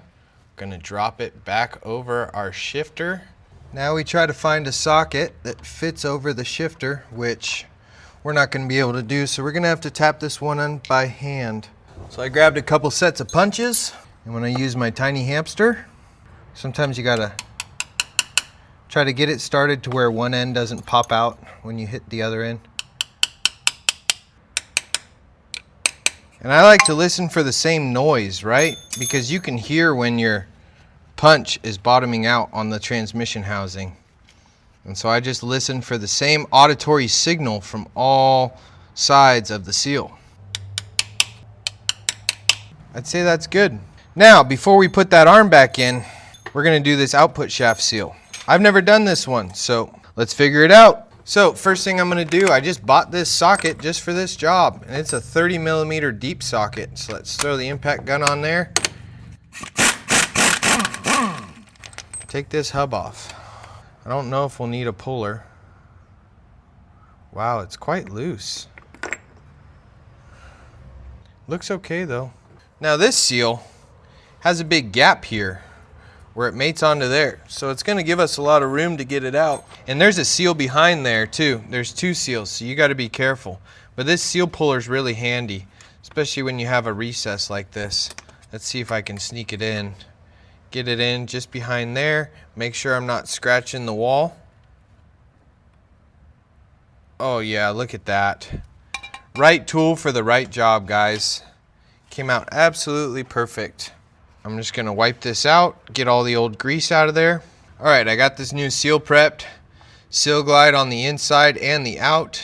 And on this one, I need a big flat surface. So I'm gonna grab one of my brass punches. Again, my tiny hamster. Hold me closer, tiny hamster. Okay, got it started. Just equal and opposite.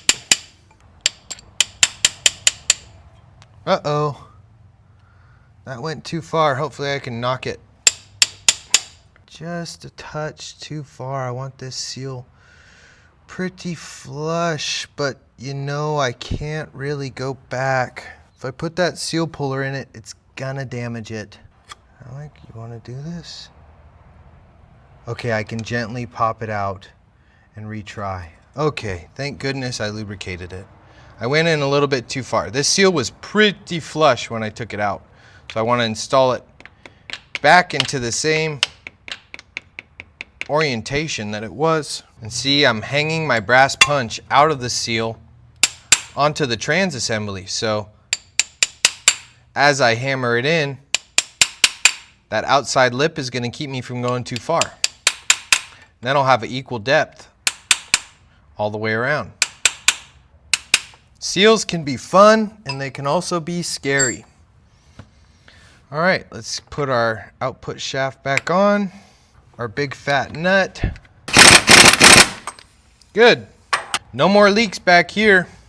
No, sir. Now our little shift thingy can go back on. Pin goes back in. Then our little snap ring. Putting this shifter back up.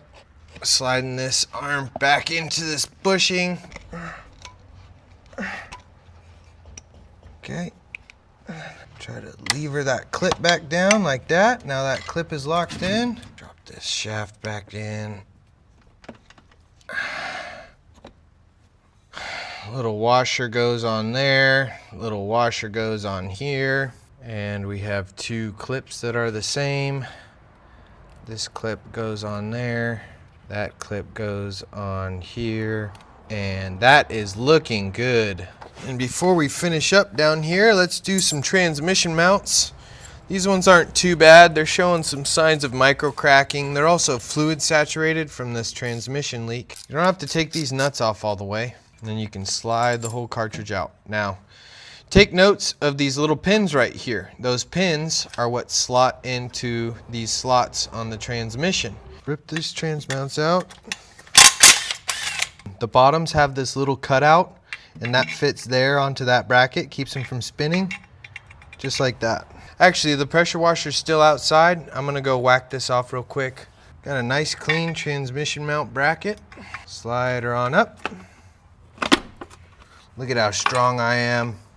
Lifting this transmission up with one arm. You wanna get all four of these bolts started before you run them home because this transmission cross member is slotted. And so you kind of want to get everything set up.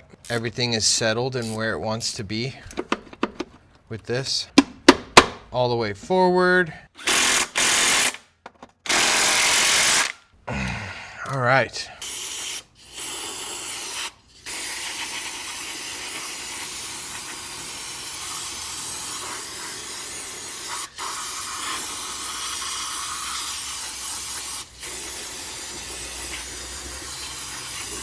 Now we can put our drive shaft back in. I want to make sure I put that rear U-joint in the same way it came out. Now that there is a concern.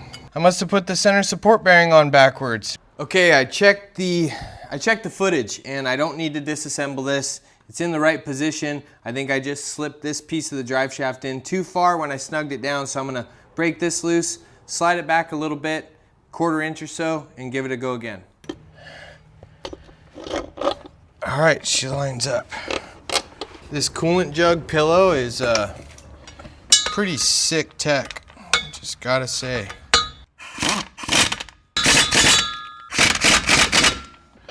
so we can get the flex disc up. And I have this butyl tape strip that I bought from FCP Euro, and I'm going to apply that to the top of the center support bearing before it goes up. But before we tighten this center support bearing, we need to fully tighten the flex disc because this is slotted and it can move forward and backwards.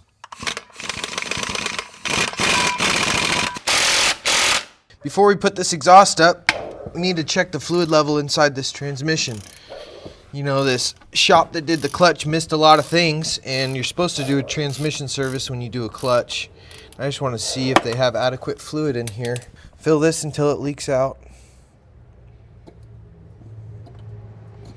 Okay, it just needed a small touch.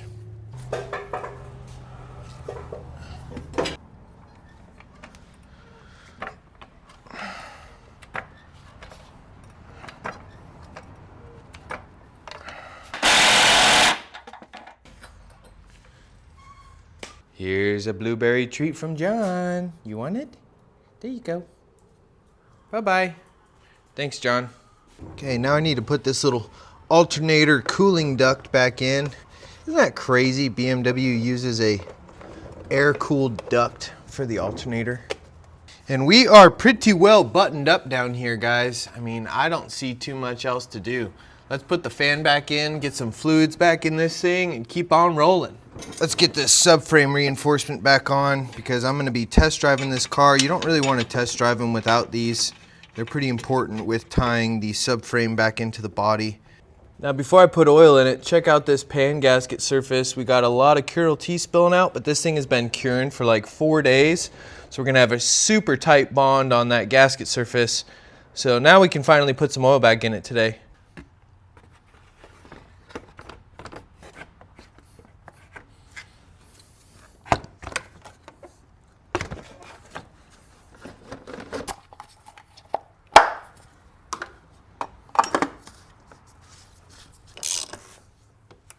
We're using some Liquimoly Long Life 530 Special Tech. FCP had a good deal on filter oil, all that good stuff. Now keep in mind, this is a 5-liter bottle, not a 5-quart bottle. So this is 5 1/4 quarts.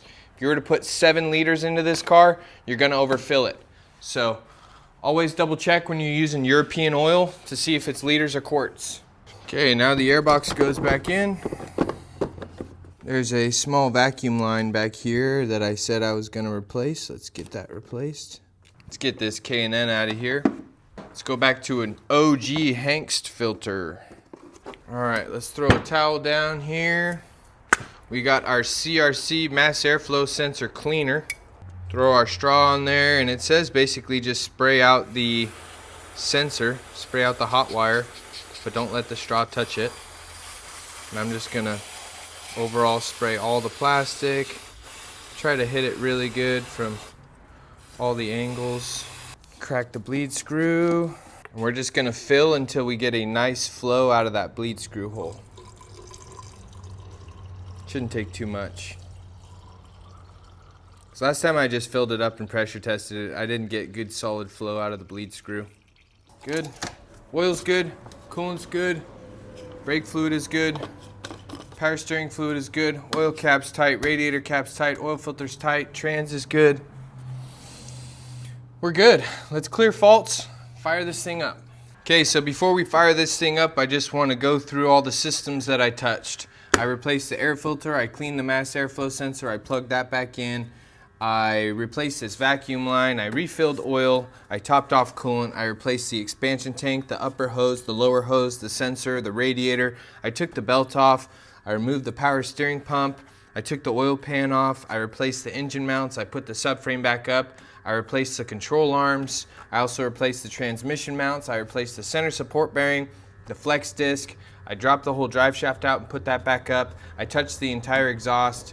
So I'm just trying to go through and mentally make sure that everything is buttoned up before I fire this thing up. And I think we're in good shape, so let's give her the old key turn and start getting this cooling system bled, see how she runs. That's because I replaced the fuel filter.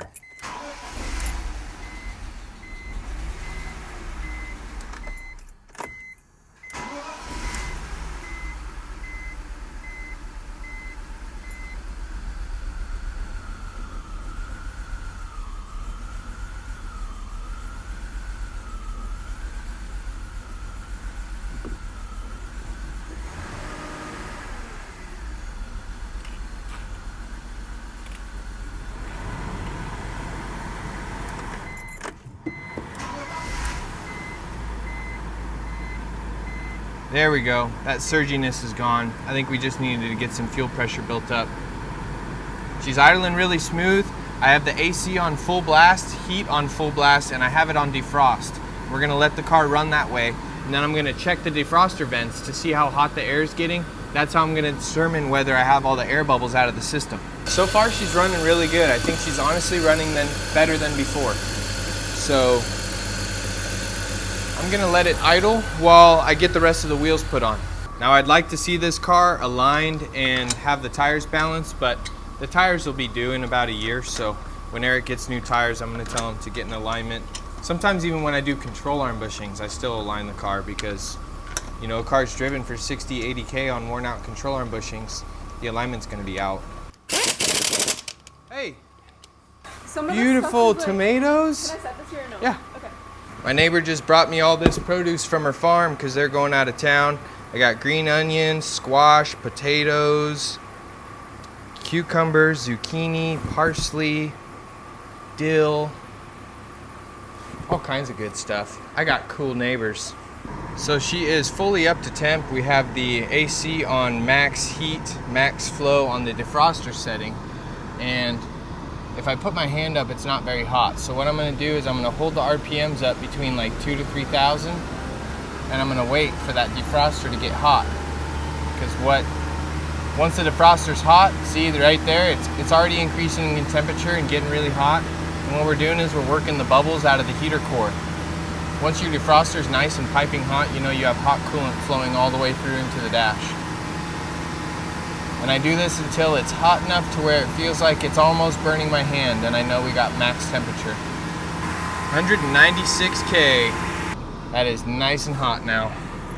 Let's see what a key cycle sounds like. Nice, good steady RPMs. Feeling really good. I think it's time for a road test. Sounds like we got some noise when we kick the AC compressor on. Kick it back off, the AC compressor goes quiet, so it might need some oil or it might need replacement. Can you hear it? It's like a wah wah wah wah wah wah wah wah wah wah.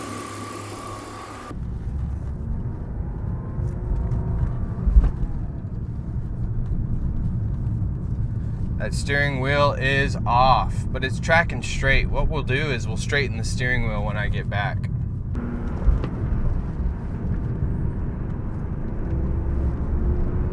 I have a traction control light,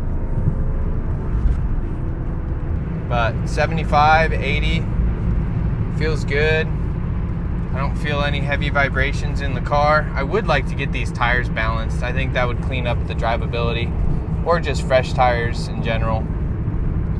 Steering wheel is uneven, but it's tracking straight, like I said.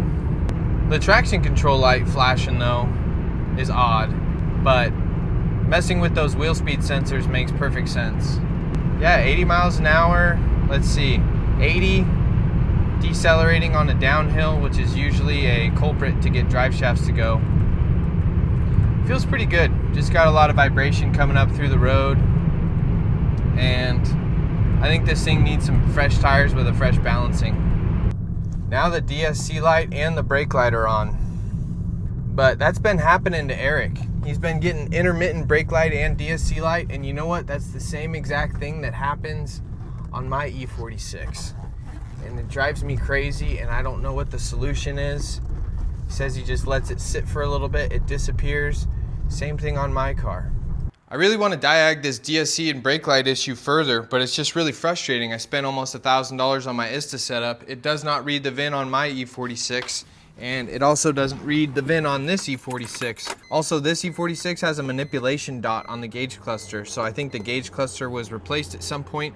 That could be part of it, but it reads KL 30 voltage, but it doesn't read KL 15 voltage, so I'm having to use a handheld scanner, and it's hard to get in to look at the DSC with just a scanner like this. I don't really have capabilities to get in and check codes on the DSC. So after some research, it looks like a lot of people have this problem, and it acts up on cold and rainy weather too. Some people say it's related to low voltage. Some people say it's dirty or worn wheel speed sensors. Could be an issue with the DSC, or it could be a wiring issue. Sometimes as well, people say that it's the steering angle sensor. Luckily, this little scanner can reset the steering angle sensor, so that's what we're going to do. Okay, we might be able to do this. We got into special functions after it read the VIN. Now it's going to steering angle sensor reset. Let's see. Steering angle sensor matching. Do you wish to carry out the steering angle sensor? Yes, steering wheel is relatively straight. Service function finished.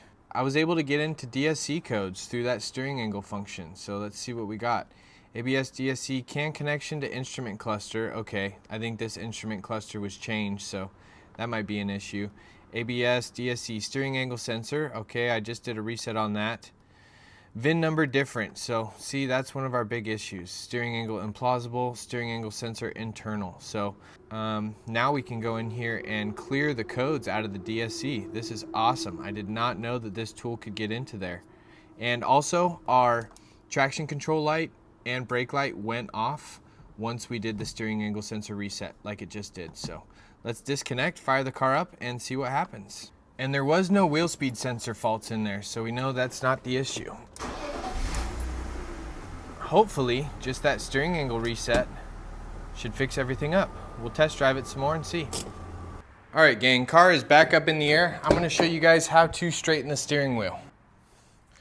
Okay, so right now, the wheels are straight and the steering wheel is cocked like that. That means if we put the steering wheel straight, the wheels will be pointed to the right. That means in order to get this straight,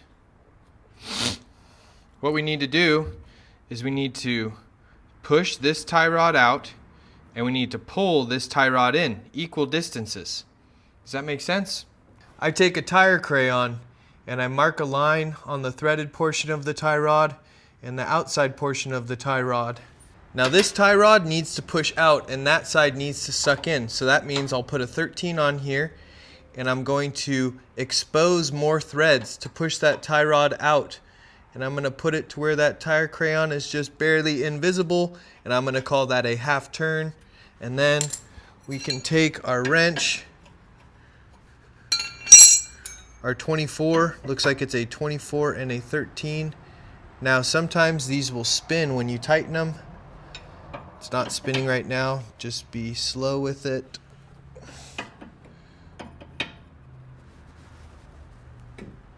And lock it back down. Mark a line on the bottom of the threads. Mark a line on the bottom of the tie rod. Now on this side, we're gonna do the opposite. That means we're gonna suck the tie rod in. So that means I'm going to thread my inner tie rod into the outer. And I'm gonna do that for about a half turn. Sometimes it takes 1 to 2 attempts because you kind of gotta guess how much the tie rods need to go in or out to get it straightened. But let's test drive it and see where we're at. Time for an engine clean.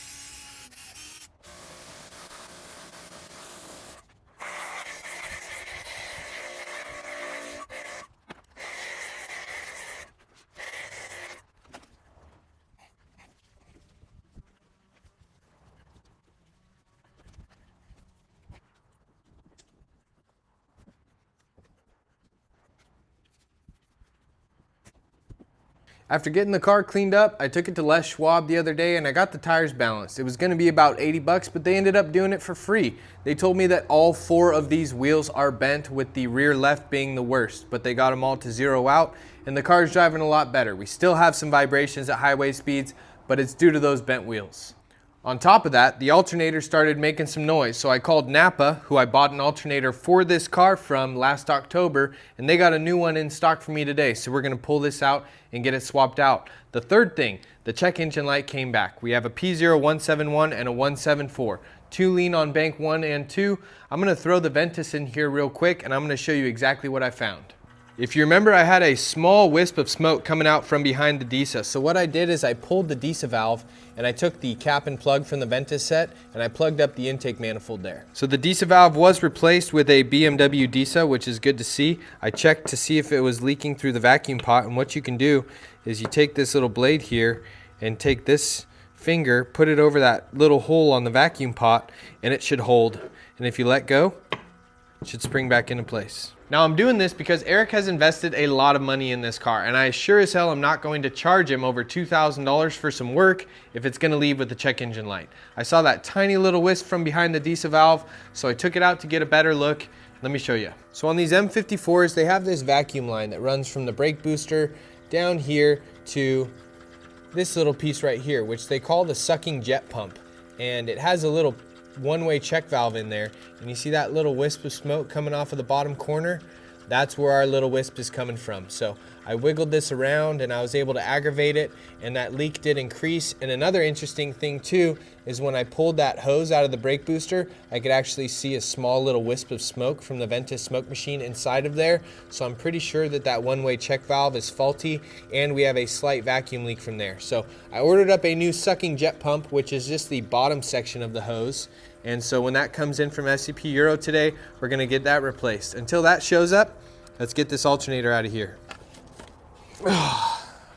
Let's go get a new one. We got the new alternator. Guy was talking about bench testing it at Napa, and I'm like, man, it's still producing voltage, but I spun it for him and that bearing was just chirping. And another thing, I'll show the video here. Yeah, I do need AAA. Okay. I got you. I got my AAA card in my wallet. The pulley on the front of that alternator had a bunch of run out. You'd spin it and it was walking out every revolution. So we got this shiny new alternator here. You need to make sure that it matches the amperage of the alternator that came out of the car. I think there's a 120 and I think there's a 90 amp and a 120 amp option.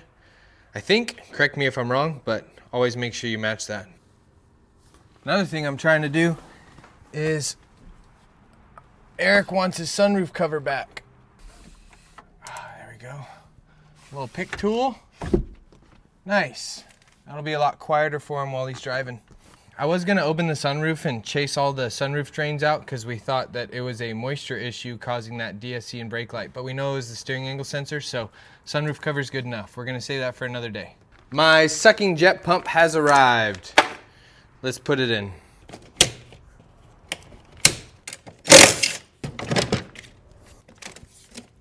You can take this little corner partition out and get real good access to this back corner.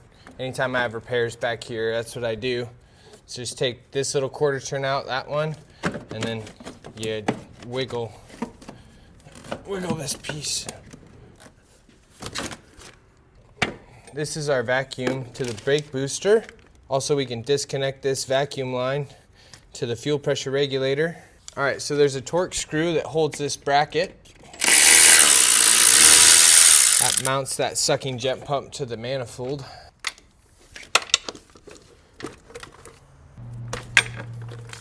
There's our intake boots. I'm gonna take my cutters and I'm gonna cut the leaking component off of the hose that I can't get access to, because that hose isn't bad. It's this sucking jet pump plastic portion that's bad. That's so funny, this thing just came apart on me too. It is so hard to separate that thing. All right, let me pop out the throttle body real quick, see what that looks like. If I wasn't fast at doing these, I wouldn't be as inclined, but I can take these apart pretty quick. Clean the throttle body while we're in here. So I got all that junk out of the way, and that hose still runs behind the throttle body, so let me see if I can get access. It's gonna take me so long to get in there. I don't even know if it's worth it. I personally don't think it's worth it, so. Now whenever you put these intake boots back on, it's got this square piece. Stick your hand on the bottom, feel the bottom of the throttle body, make sure that's lined up in there. It's gonna kink this, but that's supposed to be kinked like that. Let's check for leaks. Let's run some more smoke, make sure our DISA's good.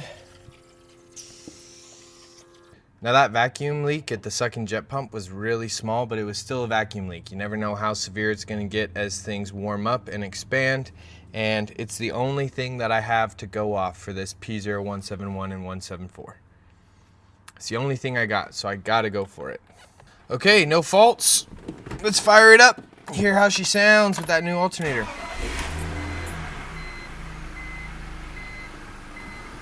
Charging voltage, 14.4. Looking good. We'll put a polish on this thing with some trim shine.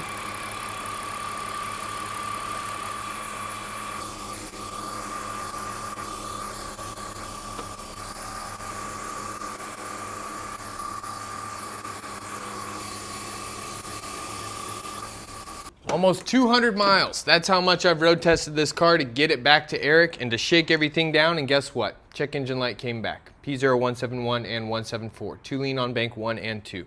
So I've been beating my head against the wall trying to figure this out. I think I have a good idea. The fault only shows up when it's over 3,000 RPMs, usually in 5th gear, cruising highway speeds. And everything I've researched indicates that the mass airflow sensor is probably reading incorrectly. So I reached out to my friends at FCP Euro and I got a new mass airflow sensor. I got an OEM Continental mass airflow sensor. You do not want to go with aftermarket on these cars. You always want to go OEM mass airflow sensor. Now the great thing about FCP Euro's lifetime replacement guarantee is that if this mass airflow sensor ever fails on you and you bought it from them, you just send it in for a replacement and they send you a new one. It is as simple as that. They will replace anything if it gets worn out, and I think that is just the coolest business model. So let's throw this new mass airflow sensor in it, drive it, and I bet you this thing is going to wake up and turn into a new car. Now, although the diagnosis on this check engine light did kick my ass a little bit, we didn't go wasting any money by throwing any parts at the car. We did the air filter first, we cleaned the mass airflow sensor, then we did the fuel filter, then we found a vacuum leak and replaced that sucking jet pump, and now we're doing the mass airflow sensor, which is probably going to be the solution. So I'm just happy we didn't go throw a new breather in it or a new DESA valve or a new idle air control valve hoping that it would fix it. I think we still went about things the right way. I want to show you guys a good example on how you should go about replacing these cars. I don't always do it right, but I'm doing my best to try to show you the right way. So, new mass airflow sensors in. Let's throw this airbox back in the car. I am so excited to drive this thing. I think this new mass airflow sensor is just going to wake this car up. It sort of has like a little bit of a ping or a bog. Like let's say you're in 3rd gear, 10 miles an hour, and you got the RPMs really low. You can almost feel somewhat of like a pinging coming from the engine. And I just think the air-fuel ratios are off. And I think putting in this new mass airflow sensor should fix things up. I was gonna switch it out with the MAF out of my 330i, but surprisingly, they use 2 different air boxes and 2 different size mass airflow sensors, which I didn't know that. All right. Mow me, mow me, mow me, mow me, mow me of truth.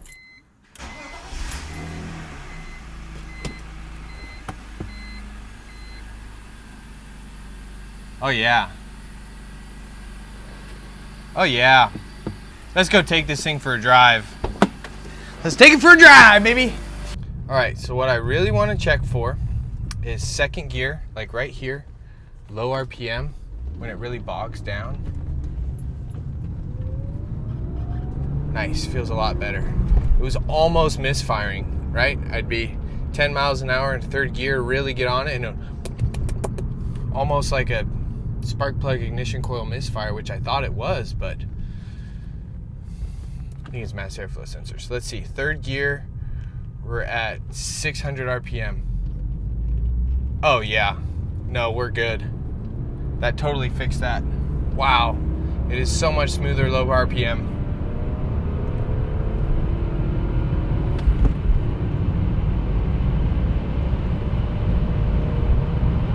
Yes, it is like a new car.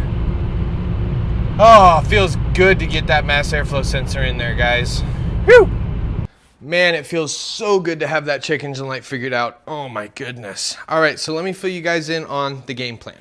My goal was to get this car completely mechanically sorted, have Erik come by, mic him up, get some awesome shots, get some awesome commentary, go through all the repairs with him. So I got the car finished, I called him up, I said, hey Erik, you wanna come pick it up?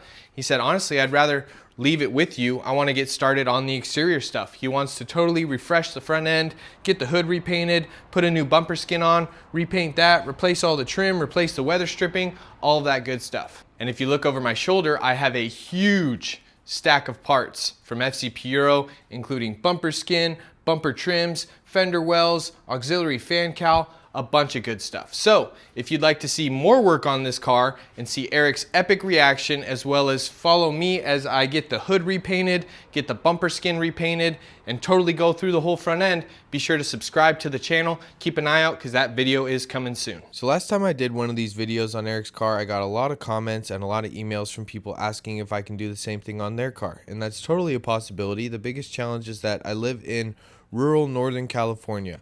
I'm on the coastline here, about 4 hours north of San Francisco, just shy of the Oregon border, and it is difficult to get out to this area via car sometimes. Usually takes some longer drive times from Redding, Sacramento, San Francisco, things like that. And I order all of my parts online, so there's usually, you know, a 3 to 5 to 7 day waiting period. So between diagnosing and inspecting, ordering parts, and then repairing and replacing those parts, you know, we're looking at like potentially a week-long process depending on what the car may need, what jobs, and whether we have the parts ahead of time or not. So it totally is a possibility, but it would take some extended driving time. It would take some logistical challenges to potentially drop the car off with me and leave it. So I just wanted to throw that out there. If that is something that you're capable of and you're still interested in, feel free to shoot me an email and we can talk and discuss it. But I just wanted to jump in and throw this in there for you guys in case you had the same idea, give you a little bit more information. A huge thank you to FCP Euro for sponsoring this video and sponsoring this channel. I am so excited to work with you guys. I am such a big fan, and I know a lot of my viewers are big fans too. So thanks again, FCP Euro. Really appreciate you guys. And of course, I got to thank my members, my viewers, my subscribers, my patrons, everybody from the Day Off DIY Discord community. You guys are the real ones. Thank you for still sticking around and supporting me. I know I haven't been uploading that much over the last month, but this car took a lot of work. We did so much work on this car. I mean, dropping the oil pan, dropping the subframe, resealing the transmission, the cooling system, all the check engine light diagnosis that I had to do. But it was a awesome process. I really enjoyed it, and I hope you enjoyed this video too. I hope you enjoyed, or I hope you learned something new. And as always, folks, I will see you on my next day off. Cheers, everybody.